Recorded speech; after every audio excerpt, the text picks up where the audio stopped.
Hi there, very good evening. You're watching The Money Show right here on ET Now. I'm Kanishka Sarkar, and over the next 1 hour, we'll take you through everything that's personal finance.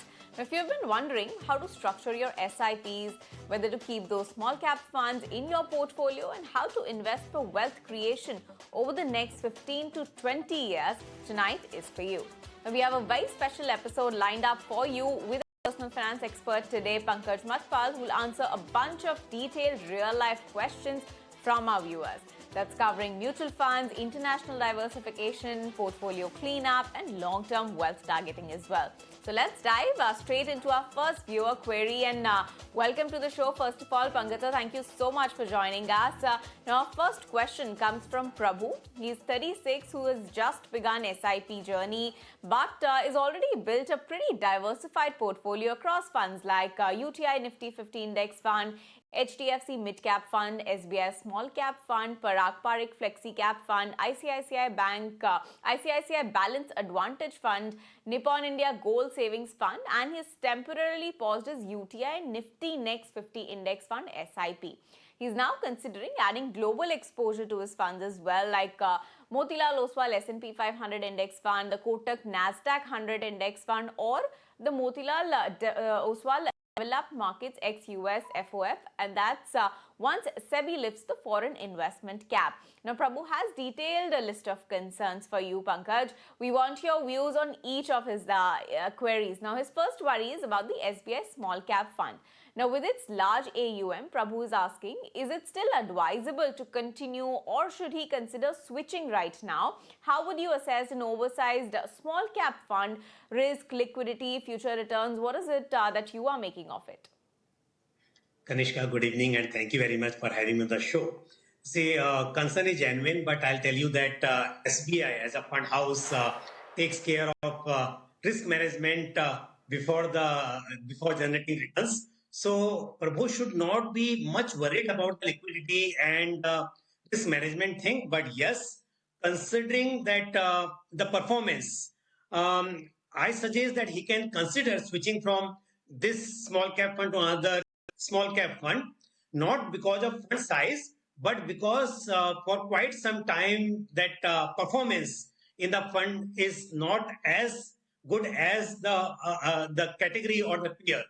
So I suggest that you can switch from SBI Small Cap Fund to Mirae Asset Small Cap Fund or Bandhan Small Cap Fund. That can be a better choice for long term. All right, so Prabhu, you could look at those small cap funds if you are looking to diversify even further. That's the word that's coming from Pankaj. Now, Pankaj, let's also talk about his international exposure, that he's wanting to make. Motilal Oswal Developed Market ex-US FOF, Motilal Oswal S&P 500 Index Fund, and Kotak Nasdaq 100 Index Fund. How should he build a clean, balanced global allocation around all of these?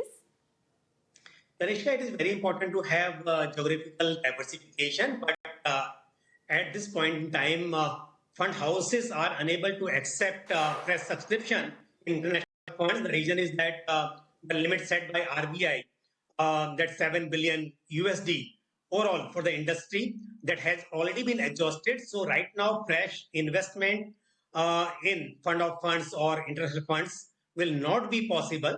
But what he can do if he wants to diversify his portfolio right now, ETF is one choice. He can invest in ETF. Means when he invests in international fund, there are choice of international fund of funds, which is not possible right now. But directly in ETF, he can invest.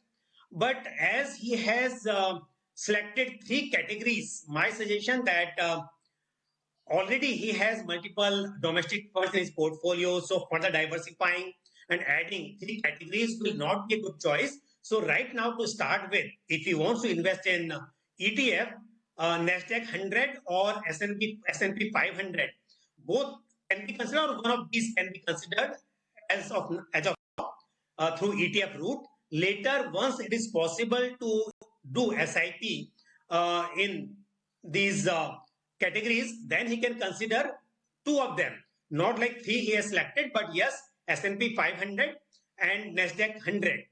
Both categories can be considered. But right now, I'll say that one ETF, either S&P 500 or Nasdaq 100, he should consider in his portfolio. ETF is the prime pick. That's the word coming in. But you were just pointing out S&P 500 and Nasdaq, both of them. So he's actually confused whether he should pick just S&P 500 index fund or just the Nasdaq 100 index fund, or invest in both. What would you suggest? For a 15-year time horizon, which approach helps him capture the global compounding better? See, Kanishka, both are US-based indexes. The reason is that in Nasdaq 100 financial markets, companies are not available.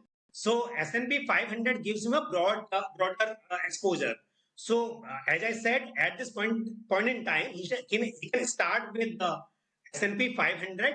But once it is possible to invest in mutual funds, then he can consider both. So S&P 500 will also be there in the portfolio. Along with that, and Nasdaq 100 can also be added. Okay, so that's the kind of mix you should be looking at. And Pankaj, now the big question, can Prabhu realistically hit that 2 crore mark that he's looking for in 15 years with his current SIPs across funds that he has already mentioned? Is staying invested through volatility enough, or does he need to adjust anything, or do you think he's overexposed to small caps?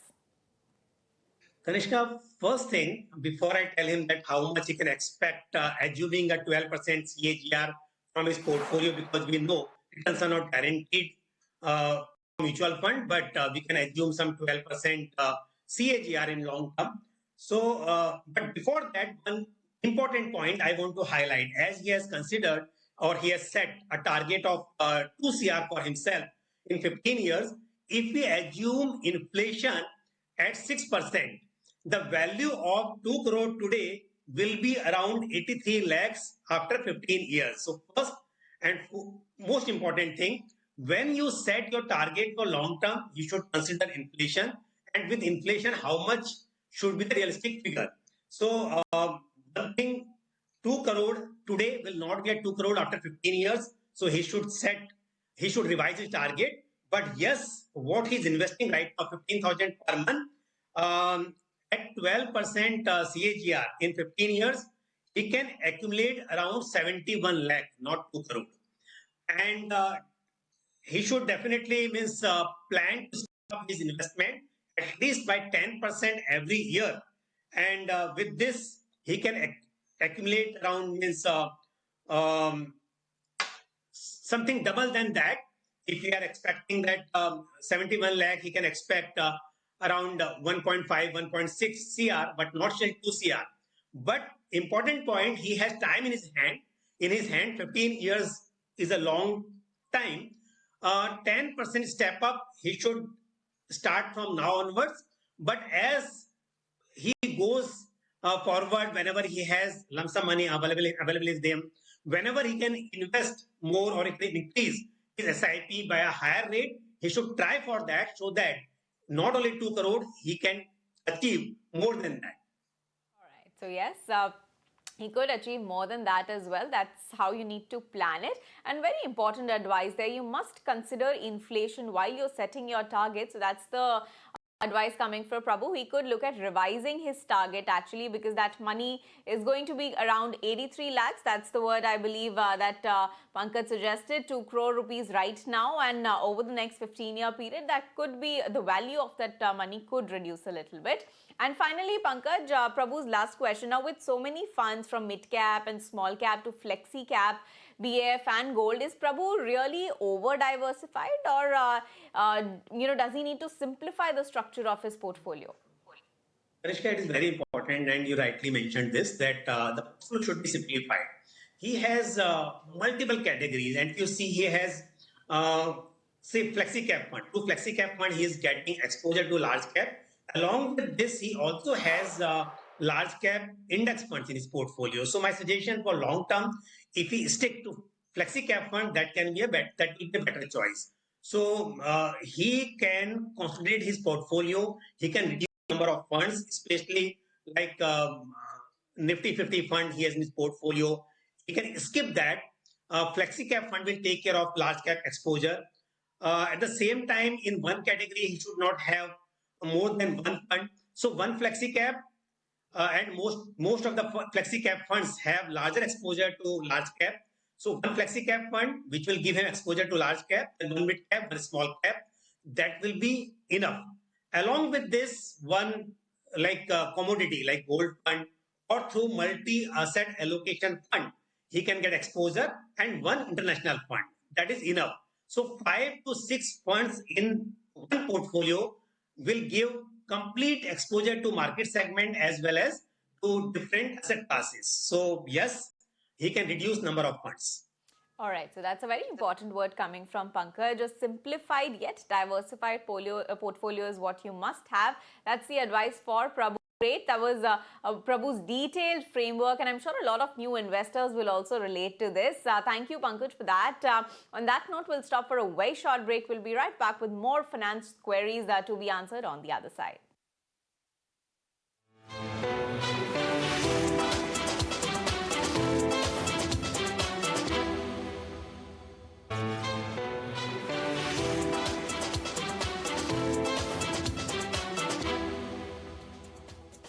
Hi there, welcome back. You're watching The Money Show right here on ET Now, and I'm Kanishka Sarkar. And this is a show where we are taking all your personal finance queries and helping you build your portfolio. And Pankaj is still with us, and let's move on to our next viewer, Akhilesh Kumar Singh. He's 42. He's just started his SIPs this month and is investing 30,000 rupees across 6 funds equally.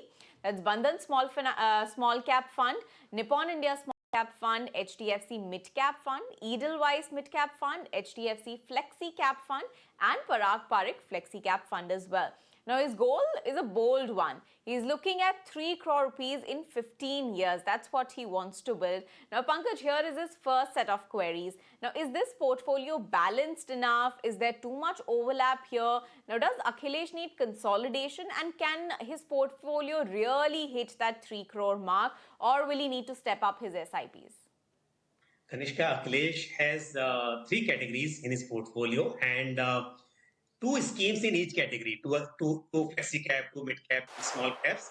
But that can still be right. But the thing is that investment horizon is 15 years and the portfolio is very aggressive. You see, he has equal allocation in flexi cap as well as in mid cap and small cap. My suggestion that he should increase allocation to his flexi cap so that it will be more balanced portfolio. Right now, the portfolio is very aggressive. Schemes are good. Uh, that is no change required. But yes, he should increase allocation to flexi cap so that his large cap allocation will be higher than mid cap and small cap. That is one suggestion. Second thing, as far as target is concerned, see, with 30,000 rupees per month in 15 years at 12% CAGR, he can expect around 1 crore 43 lakh rupees. So his target is 3 crore. To achieve that, he should increase his SIP by 7,000 rupees per month. So he's investing 30,000 per month. He should make it 37,000 rupees per month right from now. And along with this, he should also step up his portfolio by 10% every year. Then, assuming 12% CAGR, he can expect 3 crores in 15 years. That is his target. Got it. So that's how he should plan it. You were just saying that this is a little aggressive as far as the kind of funds that he's chosen. So just wanted to understand the risk-taking ability bit. Now, is this too aggressive for a 42-year-old or manageable with a 15-year horizon, or the aggressiveness that you pointed out, is that a portfolio-specific thing? The risk does not mean that necessarily it comes with the age, because 42 years, one thing that he still have plenty of time for retirement. Second thing, he himself has set a target of 15 years. So the time is not a concern, but he's a new investor. He said that he started recently. So what happens when you see the historical performance sometime, you expect the same kind of performance in near future as well. But we know there was a rally in the market earlier. Historical returns in last 4 or 5 years, if you see, have been very, very increasing. But we know that equity by nature is volatile. And if he does not get that kind of returns, he may be disappointed. And as we know that there may be volatility in small cap, mid cap, we expect volatility more than large cap. That is my suggestion, that to make the portfolio little misbalanced, it is better that you should have allocation in large cap more than mid cap and small cap, because large caps will provide stability to the portfolio. So large caps are going to provide some stability to the portfolio, whereas small and mid caps are highly volatile, though they may offer higher returns. That's what the trend suggests. But yes, of course, they are very volatile, so you must keep an eye out for that. So that's about Akhilesh. And let's move on to our final question, which is coming from Ravi. He's 34, an aggressive investor with a 20-year time horizon. Now, he wants to invest only in mid cap and small cap funds with an SIP of about 15,000 rupees per month. He wants to know which is the best fund. But Pankaj, we want a more, practical answer here. Of course, today looks like it's the day of small and mid-cap funds. So let's get, to Ravi's portfolio. Do you think he can really put in 100% of his money in small and mid-caps for over 20 years? Is it okay for him to fully, go for highly volatile funds, or is this concentration risky even for aggressive investors like him? See, he himself has said that he's an aggressive investor and he is comfortable with the volatility. See, in 20 years time period, small cap, mid cap have potential to outperform large cap. There's no doubt about this. So if he really stick to his words, what he says, then there is nothing wrong in investing only in small cap and mid cap for 20 years. But what I have experienced, generally investors in a bull market, they are more aggressive. When markets are bigger, then they become more conservative and they stop their SIPs, they exit mutual funds. So if he's really disciplined, he tend to invest for long term and he's comfortable with the volatility, what he's mentioned, then definitely he can stay invested. He can have allocation only in small cap and mid cap, nothing wrong, because I know in 20 years time, there is a great potential in small cap and mid cap to outperform large cap. So small caps and mid caps do have a strong potential to outperform large caps, but over a 20-year time horizon, though these funds are definitely volatile. But of course, like Pankaj pointed out, discipline and patience is what you need to have to keep it going. But Pankaj, let me come to you. So that's about the strategy. But if you had to pick a clean, two-fund combination, one mid-cap, one small-cap, that's suitable for a 20-year aggressive investor, which funds would you shortlist and why? Yeah, in mid-cap, ICICI Prudential mid-cap fund and the Invesco India mid-cap fund. Two recommendation, but he can pick one of them, not both. And in a small-cap fund, my suggestion will be Motilal Oswal small-cap and Mere small-cap fund. These can be one of these two can be considered. So one mid-cap, one small-cap fund, and he can increase the SIP amount in them only, means going forward, and he can even step up his investment, which is a very good method to increase in disciplined way. And as far as target is concerned, in 20 years again, with 15,000 SIP, if I calculate at 12% CAGR, he can expect around 1 crore 38 lakhs. But if he steps up by 10% every year, then he can expect around 2 crore 79 lakhs. So this simple calculation, assuming 12% CAGR, but we know in long term he may get better than 12% or more than 12% returns, but he should follow discipline and keep increasing his SIP amount year after year. Time will tell how much 10%, 12% or even more is what he's going to get in return. But like Pankaj said, discipline and patience is the key to, accumulating and compounding and, seeing your portfolio turn bigger. So yes, that's the last query of the day. Thank you, Pankaj, for that and answering all of those queries. But, it's the wedding season and we've been getting a lot of queries. I wanted to take one last query that our viewers have been sending us. We're right in the middle of the wedding season, and of course, it's a big fat, massive affair that Indians go for, especially, here in Asia. So just wanted to understand, by when should one start, preparing for that big event? What is the kind of funds that they should look at investing in, given the target that they have said? At what age, should they start investing? Or do you have an advice for parents or youngsters themselves who should start investing for that big event that they're looking to do? Generally, it has been observed in the financial planning that parents always have a goal of children's education as well as marriage. So, children's marriage is a primary goal in their financial planning. But sometimes they start investing early, but then they stop because in between many other commitment come. So any reason. But as you asked me that when they should start, starting early will always help. So if at the time of birth of children only they plan for their education, and that is when they know that there are 25 years or more available for that event. So investing in small cap, mid cap, and means majorly in equity only, and within equity, as I mentioned, small cap, mid cap will help them achieving a big amount for the children's wedding.